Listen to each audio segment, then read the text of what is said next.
This video is brought to you by Altium 365, where the world designs electronics, and Octopar, the fastest search engine for electronic parts. Get a free copy of Altium software using the link provided in this video description. Plus, when you sign up for an Altium Designer free trial, you will get Altium 365 and 25% off discount. Hi, and welcome again to another video. Today, we're gonna learn how to design a simple pressure sensor circuit without using microcontroller using Altium Designer. So this board is quite simple and uses few discrete components to operate. It only includes a piezoelectric transducer element, a resistor, capacitor, op-amp, and a power source. The working of this circuit starts with the piezoelectric transducer element, which is used as a pressure sensing element in our circuit.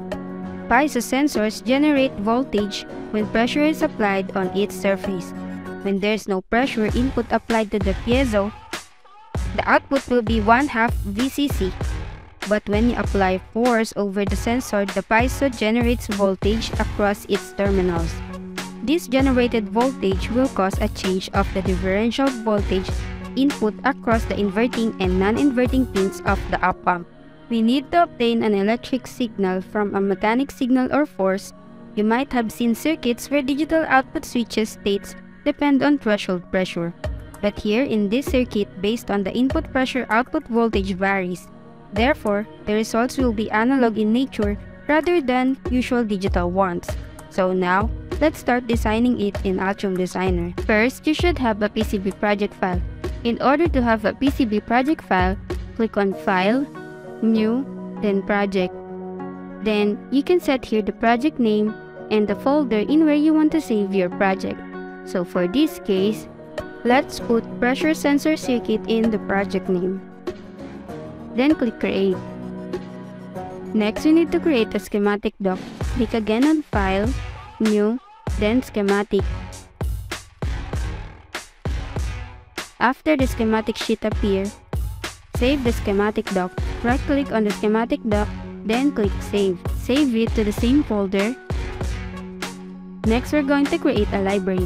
Click on File, New, Library, then Schematic Library. Save again this one.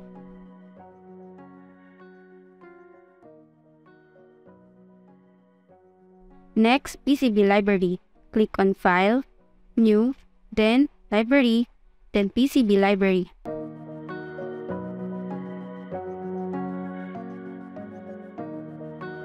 Save again this one.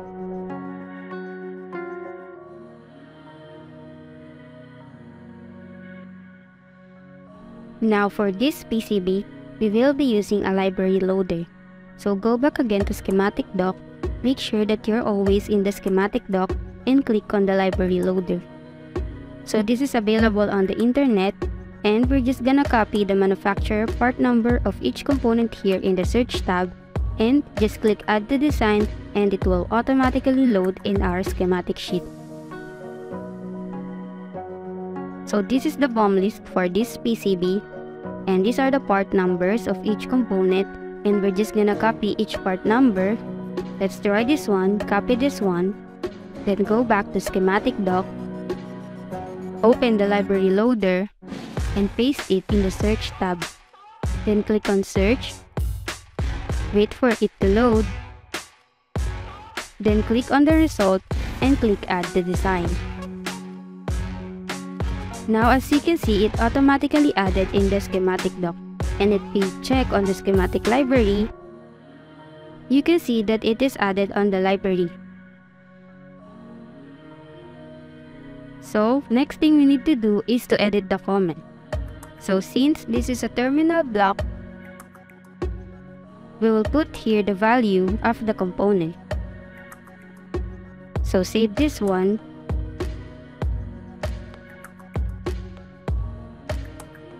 So it is much better to edit the comment because as you can see, it is much more readable if we place it in the schematic doc. This is the original one and this is the edited one. So repeat the same process in all the components in the BOM list until you complete all the library. After you finish all the components in the BOM list using a library loader, you can check here in Schematic Library panel all the added libraries. So these are the added libraries for this PCB.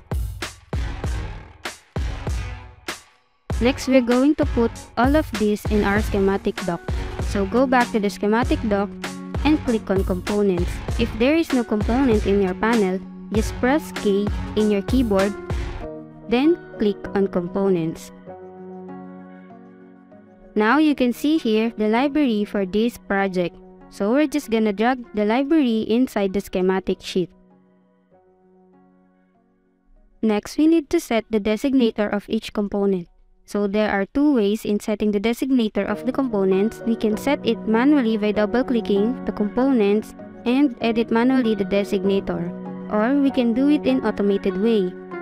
Just click on Tools, Annotation, Annotate Schematics, then click on Update Changes List, click OK, and as you can see on the proposed column, here are the assigned designator. So click on Accept Changes, Create ECO, then click Execute Changes. Close all the tabs, and as you can see, the designator on each component has been assigned. Next, we're going to put the connection on the components. So to put connection, click Place, then Wire. So snap it in the pin of the component and connect it to the other pin of other component in where it should be connected.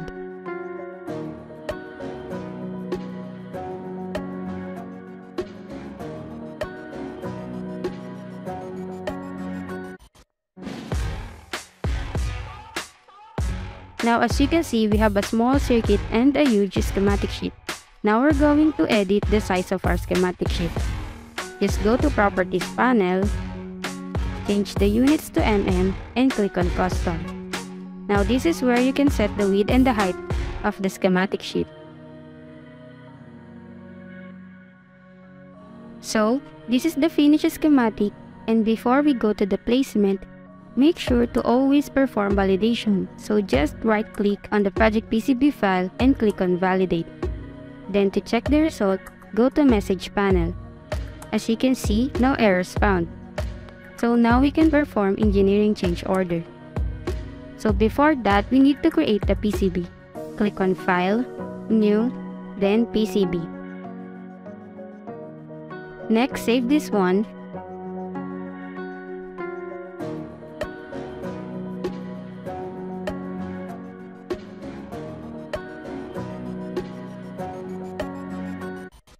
And go back to schematic doc. Now we can perform engineering change order. Click on Design, then Update PCB document. Now the engineering change order dialog box will appear and it will show all the components, nets, and classes that will add on our PCB. Just click on Validate, then Execute. Now we can start with the placement. So these are the components and just drag it inside the PCB.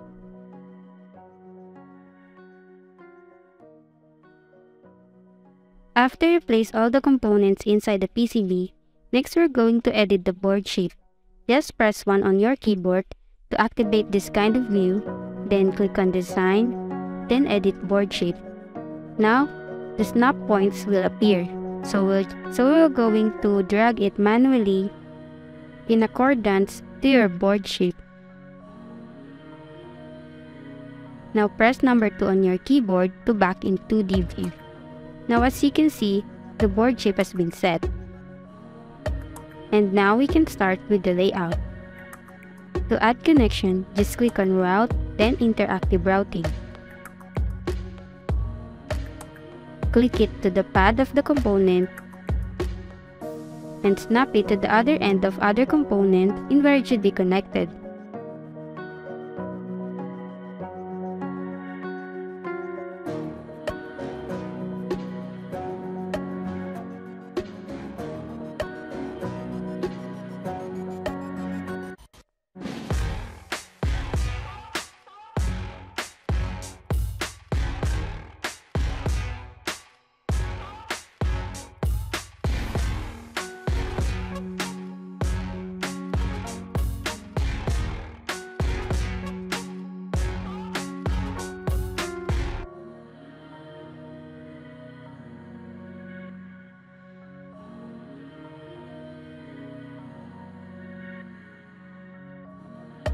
Now we're done with the layout.